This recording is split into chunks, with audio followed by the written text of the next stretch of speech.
All right, continuing on with my series on Deleuze. Today I'm going to read from a few passages of What is Philosophy. It was the final book that Deleuze did with his counterpart, his writing counterpart, Félix Guattari, who is a French psychoanalyst. In this book, they answer the question, essentially, what is philosophy?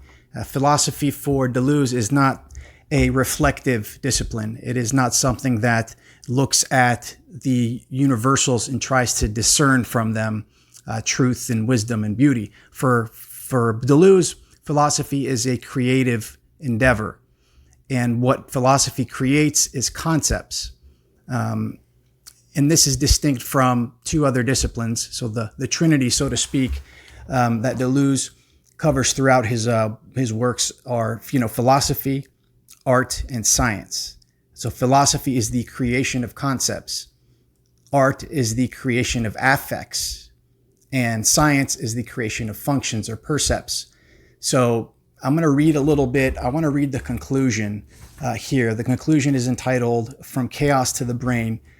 Before I get to the conclusion, let me read a couple of passages that could shine a light on these three distinct disciplines that Deleuze is discussing in this book. So chapter 5 is entitled Functives and Concepts. So it's going to go into the science aspect here. So the object of science is not concepts, but rather functions that are presented as propositions in discursive systems. The elements of functions are called functives. A scientific notion is defined not by concepts, but by functions or propositions. This is a very complex idea with many aspects, as can be seen already from the use to which it is put by mathematics and biology respectively. Nevertheless, it is this idea of the function which enables the sciences to reflect and communicate. Science does not need philosophy for these tasks. On the other hand, when an object, a geometrical space, for example, is scientifically constructed by functions, its philosophical concept, which is by no means given in the function, must still be discovered. Furthermore, a concept may take as its components the functives of any possible function without thereby having the least scientific value, but with the aim of marking the difference in kind between concepts and functions. So again, philosophy is the creation of concepts, while science is the creation of functions.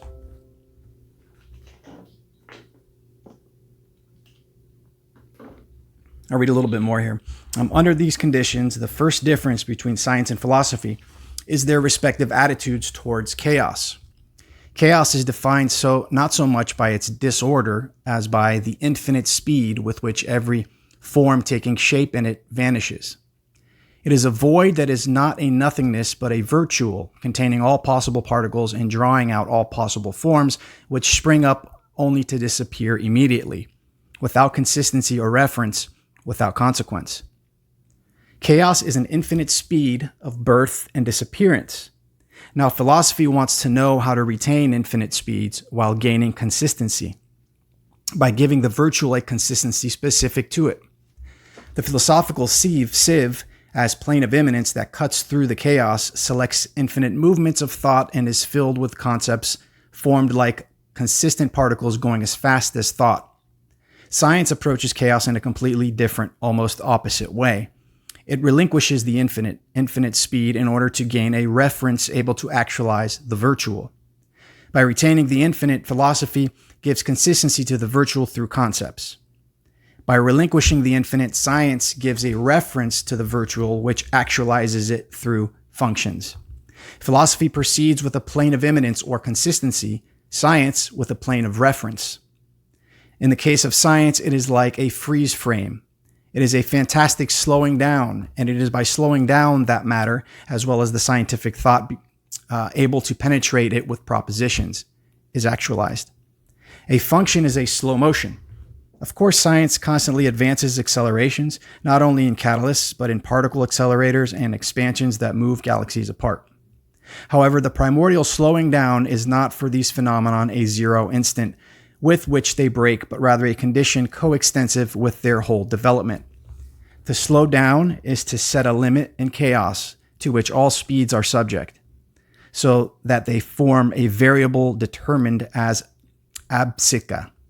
At the same time as the limit forms a universal constant that cannot be gone beyond, for example, a maximum degree of contraction. The first functives are therefore the limit and the variable, and reference is a relationship between values of the variable, or more profoundly, the relationship of the variable of speeds with the limit.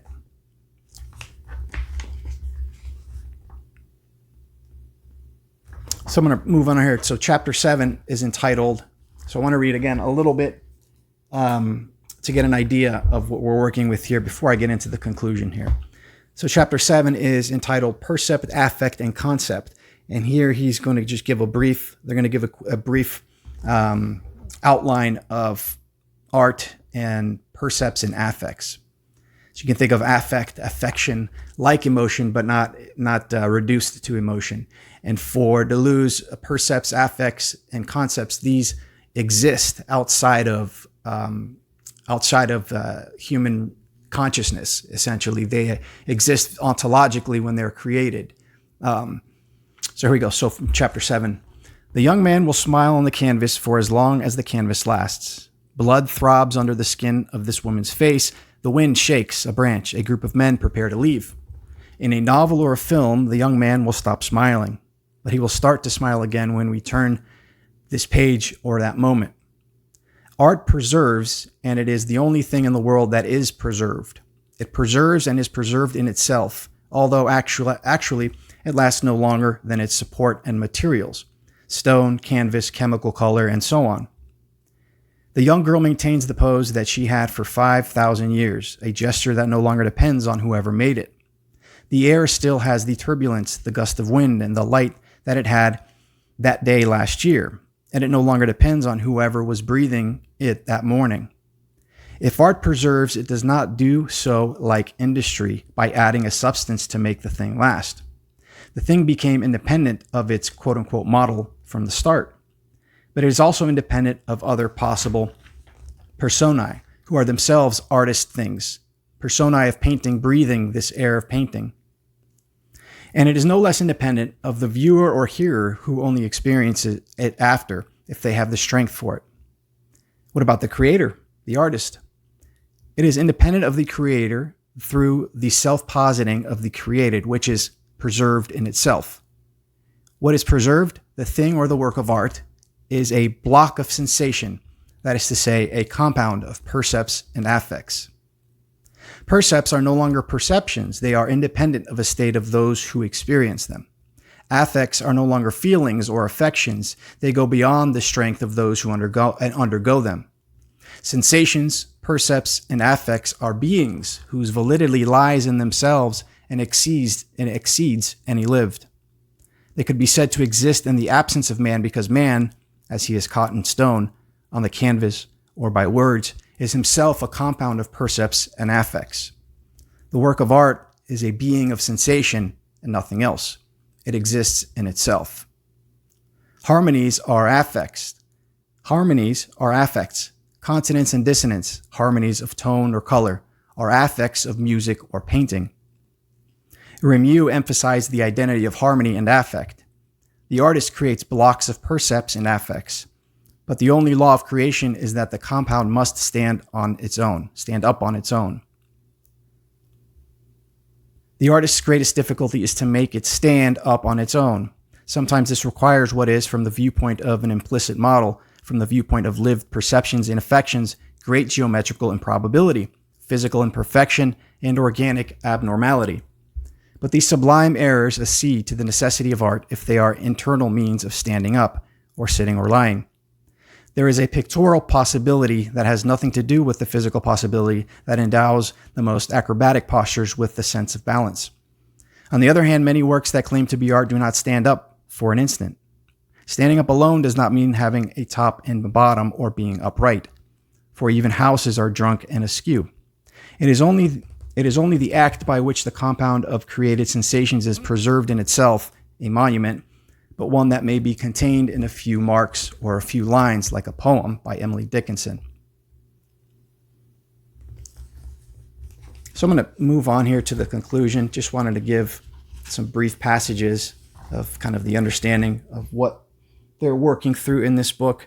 The conclusion, or the last chapter, is entitled "The Conclusion from Chaos to the Brain," is which we'll get into here now. All right, so before we get in here, they're going to be talking about here chaos, and they give an interesting example of the function, the ability of philosophy, science, and art to be a buffer from chaos. This reminds me of the symbolism of the inside and the outside. Right, the closer you go into the inside, the more consistency you have, the more logos you have, the more sense that it has made. But as you go further towards the outside, there's more disorder. Essentially, the more chaos ensues until you get to the limit outside of that wall, outside of the city wall or the house or whatever the conceptual understanding is. There is chaos, is infinity, is these the virtual, Deleuze calls. And out of the virtual, there is new energy. There is possibility that can be infused into what already exists and create something anew and refresh and revive what is at the center, what has been. So I'll just start here. Conclusion from chaos to the brain. We require just a little order to protect us from chaos. Nothing is more distressing than a thought that escapes itself, than ideas that fly off, that disappear hardly formed, already eroded by forgetfulness or precipitated into others that we no longer master. These are infinite variabilities, the appearing and disappearing of which coincide. They are infinite speeds that blend into the immobility of the colorless and silent nothingness they traverse, without nature or thought. This is the instant of which we do not know whether it is too long or too short for time. We receive sudden jolts that beat like arteries. We constantly lose our ideas. That is why we want to hang on to fixed opinions so much. We ask only that our ideas are linked together according to a minimum of constant rules. All that the association of ideas has ever meant is providing us with these protective rules: resemblance, contiguity, causality, which enables us to put some order into ideas, preventing our fantasy, delirium, madness from crossing the universe in an instant, producing winged horses and dragons breathing fire. But there would not be a little order in the ideas if there was not also a little order in the things or states of affairs, like an objective anti-chaos.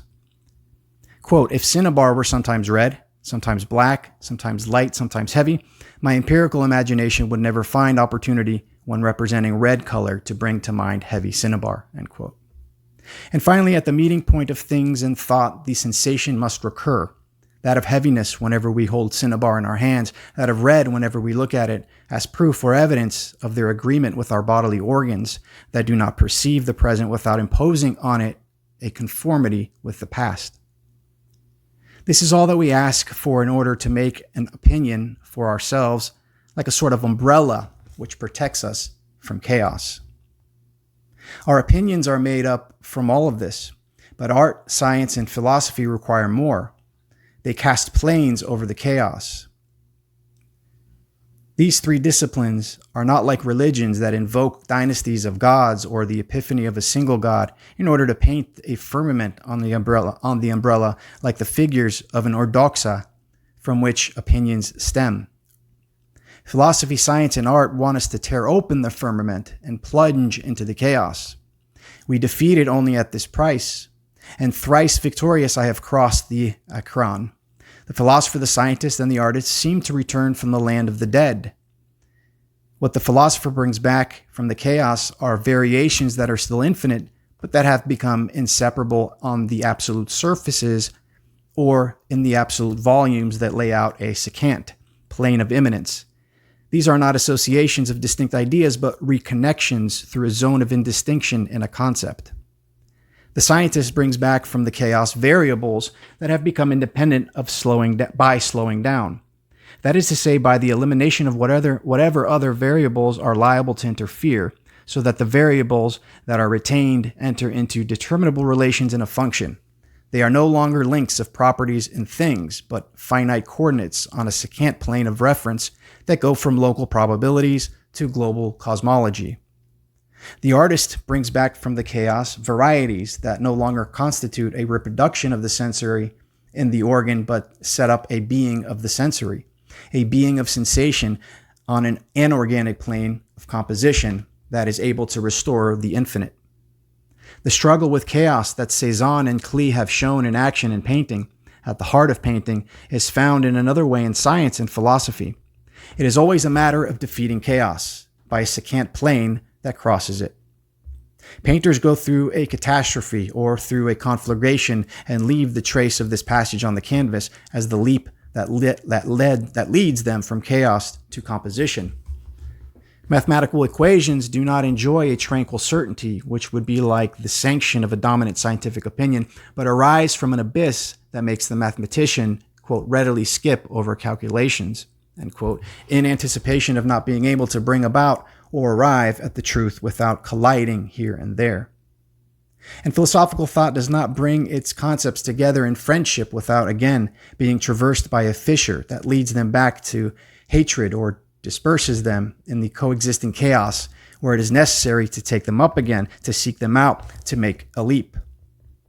It is as if one were casting a net, but the fishermen always risk being swept away and finding themselves in the open sea when he thought he had reached port.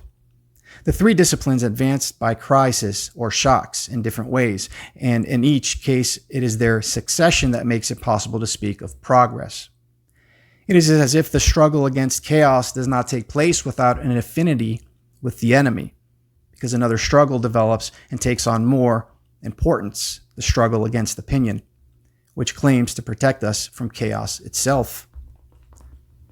In a violently poetic text, Lawrence describes what produces poetry. People are constantly putting up an umbrella that shelters them, and on the underside of which they draw a firmament and write their conventions and opinions. But poets, artists, make a slit in the umbrella. They tear open the firmament itself to let in a bit of free and windy chaos, and to frame in a sudden light a vision that appears through the rent. Wordsworth's Spring or Cezanne's Apple, the silhouettes of Macbeth or Ahab. Then come the crowd of imitators who repair the umbrella with something vaguely resembling the vision, and the crowd of commentators who patch over the rent with opinions, communication. Other artists are always needed to make other slits, to carry out necessary and perhaps ever greater destructions, thereby restoring their predecessors the incommunicable novelty that we could no longer see. This is to say that artists struggle less against chaos, that, in a certain manner, all their wishes summon forth, than against the cliches of opinion. The painter does not paint on an empty canvas, and neither does the writer write on a blank page, but the page or canvas is already so covered with pre-existing, pre-established cliches that it is first necessary to erase, to clean, to flatten, even to shred, so as to let in a breath of air from the chaos that brings us the vision.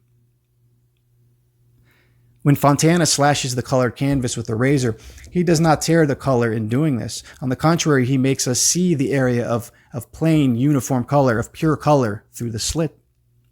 Art indeed struggles with chaos, but it does not so in order to bring forth a vision that illuminates it for an instant, a sensation. Even houses, Soutine's drunken houses, come from chaos, knocking up against one another and preventing one another from falling back into it. Monet's house also rises up like a slit through which chaos becomes the vision of roses. Even the most delicate pink opens onto chaos like flesh on the flayed body. A work of chaos is certainly no better than a work of opinion. Art is no more made of chaos than it is of opinion. But if art battles against chaos, it is to borrow weapons from it that it turns against opinion, the better to defeat it with tried and tested arms. Because the picture starts out covered with cliches, the painter must confront the chaos and hasten the destruction so as to produce a sensation that defies every opinion and cliche. How many times? Art is not chaos, but a composition of chaos that yields the vision or sensation so that it constitutes, as Joyce says, a chaosmos, a composed chaos, neither foreseen nor preconceived. Art transforms chaotic variability into chaoid variety, as in El Greco's black and green-gray configuration, for example, or Turner's golden configuration, or de Stael's red configuration. Art struggles with chaos, but it does so in order to render it sensory, even through the most charming character, the most enchanted landscape. Science is perhaps inspired by a similar sinuous reptilian movement. A struggle against chaos seems to be an essential part of science when it puts slow variability under constants or limits, when it thereby refers to centers of equilibrium, and when it subjects it to a selection that retains only a small number of independent variables with coordinate axes, and when between these variables it installs relationships whose future state can be determined on the basis of the present, deterministic calculus, or, alternatively, when it introduces so many variables at once that the state of affairs is only statistical, calculus of probabilities. In this sense, we speak of a specifically scientific opinion, one from chaos, as we do of a communication defined sometimes by initial pieces of information, sometimes by large-scale pieces of information, which usually go from the elementary to the composite, or from the present to the future, or from the molecular to the molar. But here again, science cannot avoid experiencing a profound attraction for the chaos with which it battles. If slowing down is the thin border that separates us from the oceanic chaos, science draws as close as it can to the nearest waves by positing relationships that are preserved with the appearance and disappearance of variables, differential calculus. The difference between the chaotic state, where the appearance and disappearance of variability blend together, and the semi-chaotic state that manifests a relationship as the limit of the variables that appear or disappear becomes ever smaller. As Michel Serres says of Leibniz, quote, "There would be two infraconsciousnesses. The deeper would be structured like any set whatever, a pure multiplicity or possibility in general, an aleatory mixture of signs. The less deep would be covered by combinatory schemes of this multiplicity," end quote. One could conceive of a series of coordinates or phase spaces as a succession of filters, the earlier of which would be in each case a relatively chaotic state, and the later a chaoid state, chaoid, so that we would cross chaotic thresholds rather than go from the elementary to the composite. Opinion offers us a science that dreams of unity, of unifying its laws, and that still searches today for a community of the four forces. Nevertheless, the dream of capturing a bit of chaos is more insistent. Even the most diverse force stir restlessly within it. Science would relinquish all the rational unity to which it aspires for a little piece of chaos that it could explore. Art takes a bit of chaos in a frame in order to form a composed chaos that becomes sensory, or from which it extracts a chaoid sensation as variety. But science takes a bit of chaos in a system of coordinates and forms a referenced chaos that becomes nature, and from which it extracts an aleatory function and chaoid variables. In this way, one of the most important aspects of modern mathematical physics appears in the action of strange or chaotic attractors. Two neighboring trajectories in a determinate system of coordinates do not remain so and diverge in an exponential manner before coming together through operations of stretching and folding that are repeated and intersect with chaos. If equilibrium attractors, fixed points, limit cycles, cores express science's struggle with chaos, strange attractors reveal its profound attraction to chaos, as well as the constitution of a chaosmos internal to modern science. Everything that, in one way or the other, is misrepresented in earlier periods, notably in the fascination for turbulences. We thus come back to a conclusion to which art led us. The struggle with chaos is only the instrument of a more profound struggle against opinion, for the misfortune of people comes from opinion. Science turns against opinion, which lends to it a religious taste for unity or unification. But it also turns within itself against properly scientific opinion as doxa, which consists sometimes in determinate prediction, Laplace's God, and sometimes in probabilistic evaluation, Maxwell's demon. By releasing itself from initial pieces of information and large-scale pieces of information, science substitutes for communication the conditions of creativity defined by singular effects and minimal fluctuations. Creation is the aesthetic varieties or scientific variables that emerge on a plane that is able to cross-cut chaotic variability. As for pseudosciences that claim to study the phenomenon of opinion, the artificial intelligences of which they make use maintain us as their models, probabilistic processes, stable attractors, an entire logic of the recognition of forms, but they must achieve chaos states and chaotic attractors to be able to understand both thought's struggle against opinion and its degeneration into opinion. One line in the development of computers is toward the assumption of a chaotic or chaoticizing system. This is what confirms the third case, which is no longer sensory variety or functional variable, but conceptual variation as it appears in philosophy. Philosophy struggles in turn with the chaos as undifferentiated abyss or ocean of dissemblance. But this does not mean that philosophy ranges itself on the side of opinion, nor that opinion can take its place. A concept is not a set of associated ideas like an opinion. Neither is it an order of reasons, a series of ordered reasons that could rigorously constitute a kind of rationalized doxa.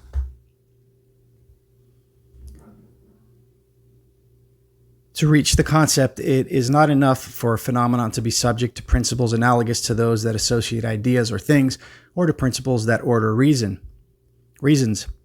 As Michel says, what suffices for current ideas does not suffice for virtual ideas, those that must be created. Ideas can only be associated as images and can only be ordered as abstractions. To arrive at the concept, we must go beyond both of these and arrive as quickly as possible at mental objects determinable as real beings. This is what Spinoza or Fichte have already shown. We must make use of fictions and abstractions, but only so far as necessary to get to a plane where we go from real being to real being and advance through the construction of concepts. We have seen how this result can be achieved to the extent that variations become inseparable according to zones of neighborhood and indiscernibility. They then cease being associable according to the caprice of imagination, or discernible and capable of being ordered according to the exigencies of reason in order to form genuine conceptual blocks. A concept is a set of inseparable variations that is produced or constructed on a plane of immanence, insofar as the latter crosscuts the chaotic variability that gives it consistency, reality. A concept is therefore a chaos state par excellence. It refers back to a chaos rendered consistent, become thought, mental chaosmos. And what would thinking be if it did not constantly confront chaos? Reason shows its true face only when it thunders in its creator. Even the cogito is only an opinion, an doxa at best, if we do not extract from it the inseparable variations that make it a concept, if we do not give up finding an umbrella or shelter in it unless we stop presupposing an immanence that would be accommodated to itself, so that, on the contrary, it can set itself up on a plane of immanence to which it belongs, that which takes it back to the open sea. In short, chaos has three daughters, depending on the plane that cuts through it. These are the chaodes, art, science, and philosophy, as forms of thought or creation. We call chaodes, chaoids, the realities produced on the planes that cut through the chaos in different ways. The brain is the junction, not the unity of three planes. Certainly, when the brain is considered as a determinate function, it appears as a complex set both of horizontal connections and of vertical integrations reacting on one another, as is shown by cerebral maps. The question then is a double one. Are the connections pre-established as if guided by rails, or are they produced and broken up in fields of forces? And are the processes of integration localized hierarchical centers, or are they rather forms, gestalten, that achieve their conditions of stability in a field on which the position of center itself depends? In this respect, the importance of Gestalt theory concerns the theory of the brain just as much as the conception of perception. since it is directly opposed to the status of the cortex as it appears from the point of view of conditioned reflexes.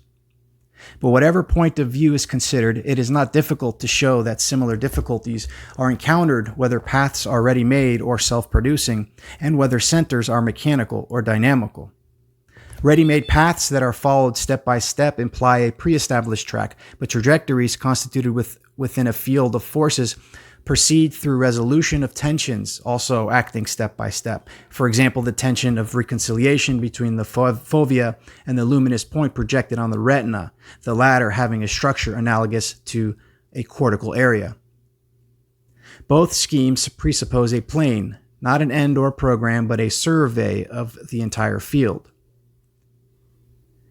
By survey, he means here, like if you see a surveyor out on the road, not a survey in terms of questions. This is what Gestalt theory does not explain any more than mechanisms explains pre-assembly. It is not surprising that the brain, treated as a constituted object of science, can be an organ only of the formation and communication of opinion. This is because step-by-step connections and centered integrations are still based on the limited model of recognition, gnosis, and praxis. This is a cube. This is a pencil. And the biology of the brain is here aligned on the same postulates as the most stubborn logic. Opinions are pregnant forms, like soap bubbles according to the Gestalt, with regard to milieus, interests, beliefs, and obstacles. Thus, it seems difficult to treat philosophy, art, and even science as mental objects, simple assemblages of neurons in the objectified brain, since the derisory model of recognition confines these latter within the doxa. If the mental objects of philosophy, art, and science, that is to say, vital ideas, have a place, it will be in the deepest of the synaptic fissures, in the hiatuses, intervals, and mean times of a non-objectifiable brain, in a place where to go in search of them will be to create. It will be a bit like tuning a television screen whose intensities would bring out that which escapes the power of objective definition. That is to say, thought, even in the form it actively assumes in science, does not depend upon a brain made up of organic connections and integrations. According to phenomenology, thought depends on man's relations with the world, with which the brain is necessarily in agreement because it is drawn from these relations, as excitations are drawn from the world and reactions from man, including their uncertainties and failures. Man thinks, not the brain. But this ascent of phenomenology beyond the brain toward a being in the world through a double criticism of mechanism and dynamism hardly gets us out of the sphere of opinions. It leads us only to an ordoxa posited as original opinion or meaning of meanings. Will the turning point not be elsewhere, in the place where the brain is subject, where it becomes subject? It is the brain that thinks and not man, the latter being only a cerebral crystallization. We will speak of the brain as Cézanne spoke of the landscape, man absent from, but completely within the brain. Philosophy, art, and science are not the mental objects of an objectified brain, but the three aspects under which the brain becomes subject, thought brain. They are the three planes, the rafts on which the brain plunges into and confronts the chaos. What are the characteristics of this brain, which is no longer defined by connections and secondary integrations? It is not a brain behind the brain, but, first of all, a state of survey without distance, at ground level, a self-survey that no chasm, fold, or hiatus escapes. It is primary, true form, as Rouillère defined it. Neither a gestalt nor a perceived form, but a form in itself that does not refer to any external point of view, any more than the retina or striated area of the cortex refers to another retina or cortical area. It is an absolute, consistent form that surveys itself independently of any supplementary dimension, which does not appeal, therefore, to transcendence, which has only a single side, whatever the number of its dimensions, which remains co-present to all its determinations without proximity or distance, traverses them at infinite speed, without limit speed, and which makes of them so many inseparable variations on which it confers on equipotentiality without confusion. We have seen that this was the status of the concept as pure event or reality of the virtual. And doubtless concepts are not limited to just one and the same brain, since each of them constitutes a domain of survey. And the transitions from one concept to another remain irreducible insofar as a new concept does not render its co-presence or equal potentiality of determinations necessary in turn. Nor will we say that every concept is a brain, but the brain, under its first aspect of absolute form, appears as the faculty of concepts, that is to say, as the faculty of their creation, at the same time that it sets up the plane of immanence on which concepts are placed, move, change order, and relations are renewed and never cease being created. The brain is the mind itself. At the same time, the brain becomes subject, or rather superject, as Whitehead puts it. The concept becomes object as created, as event or creation itself, and philosophy becomes the plane of immanence that supports the concepts and that the brain lays out. Cerebral movements also give rise to conceptual persona. It is the brain that says I, but I is another. But it is the brain that says I, but I is another. It is not the same brain as the brain of connections and secondary integrations, although there is no transcendence here. And this I is not the I conceive of the brain as philosophy. It is also the I feel of the brain as art. Sensation is no less brain than concept. If we consider the nervous connections of excitation, reaction, and the integrations of perception action, we need not ask what stage on the path or at what level sensation appears, for it is presupposed and withdrawn. The withdrawal is not the opposite, but a correlate of the survey. Sensation is the excitation itself, not insofar as it is gradually prolonged and passes into the reaction, but insofar as it is preserved and preserves its vibrations. Sensation contracts the vibrations of the stimulant on a nervous surface or in a cerebral volume. What comes before has yet not disappeared when what follows appears. This is its way of responding to chaos. Sensation itself vibrates because it contracts vibrations. It preserves itself because it preserves vibrations. It is momentum. It resonates because it makes its harmonics resonate. Sensation is the contracted vibration that has become quality, variety.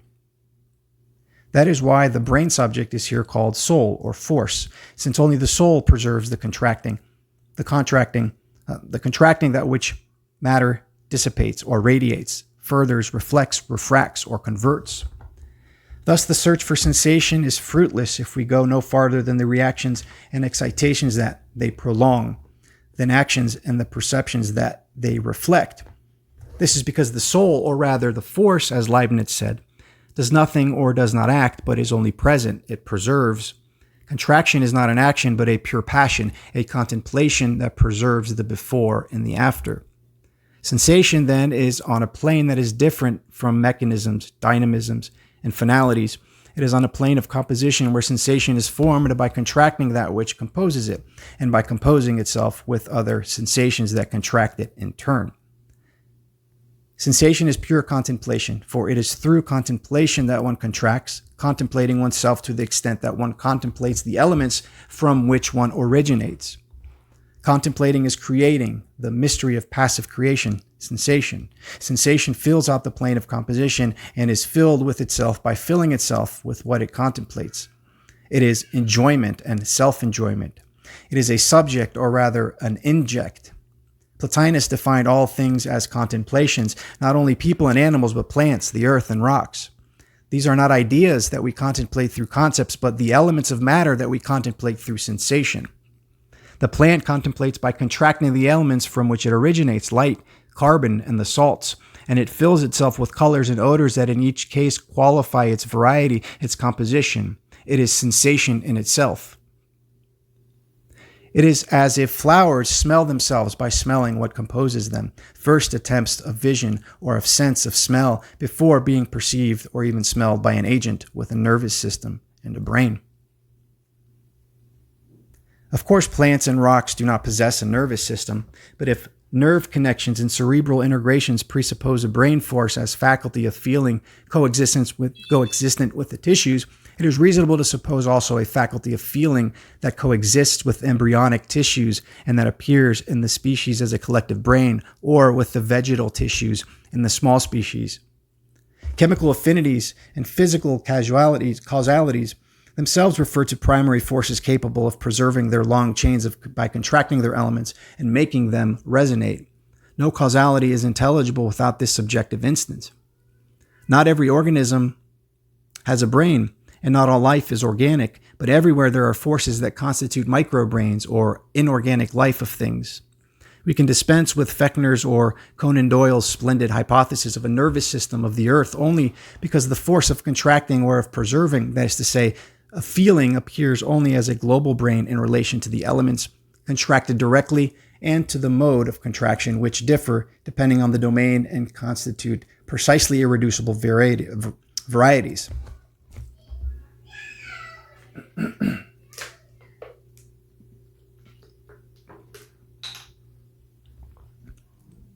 But in the final analysis, the same ultimate elements and the same withdrawn force constitute a single plane of composition bearing all the varieties of the universe.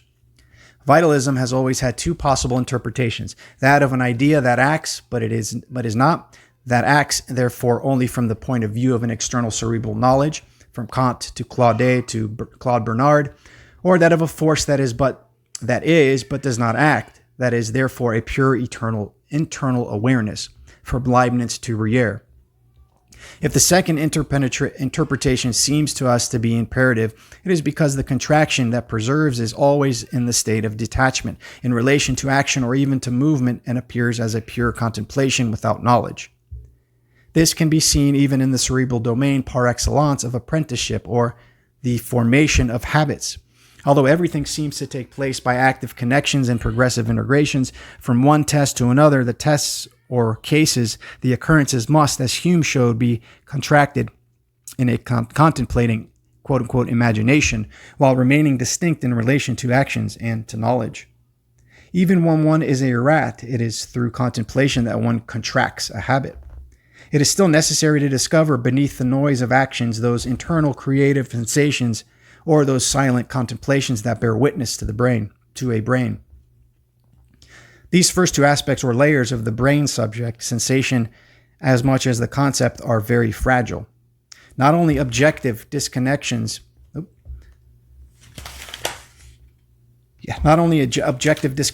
and disintegrations, but an immense wariness results in sensations which have now become woolly, letting escape the elements and vibrations it finds increasingly difficult to contract. Old age is the very wariness, then there is either a fall into mental chaos outside of the plane of composition or a falling back on ready-made opinions, on cliches that reveal that an artist, no longer able to create new sensations, no longer knowing how to preserve, contemplate, and contract, no longer has anything to say. The case of philosophy is a bit different, although it depends upon similar wariness. In this case, wary thought, incapable of maintaining itself on a plane of immanence, can no longer bear the infinite speeds of the third kind that, in the manner of a vortex, measure the concept's copresence to all its intensive components at once. Consistency. It falls back on the relative speeds that concern only the succession of movement from one point to another, from one extensive component to another, from one idea to another, and that measures simple associations without being able to reconstitute any concept. No doubt, these relative speeds may be very great, to the point of simulating the absolute, but they are only the variable speeds of opinion, of discussion, or repartee, as with those untiring young people whose mental quickness is praised, but also with those wary old ones who pursue slow-moving opinions and engage in stagnant discussions by speaking all alone within their hollowed head, like a distant memory of their old concepts to which they remain attached so as not to fall back completely into the chaos. No doubt, as Hume says, causalities, associations, and integrations inspire opinions and beliefs in us that are ways of expecting and recognizing something, including mental objects. It will rain, the water will boil, this is the shortest route, this is the same figure from a different view. But although such opinions frequently slip in among scientific propositions, they do not form part of them, and science subjects these processes to operations of a different nature, which constitute an activity of knowing, and refer to a faculty of knowledge as the third layer of a brain subject that is no less creative than the other two. Knowledge is neither form nor a force, but a function, an I function. The subject now appears as an eject because it extracts elements whose principal characteristic is distinction, discrimination, limits, constants, variables, and functions, all those functives and prospects that form the term of scientific proposition. Geometrical projections, algebraic substitutions, and transformations consist not in recognizing something through variations, but in distinguishing variables and constants, or in progressively discriminating the terms and tend towards successive limits.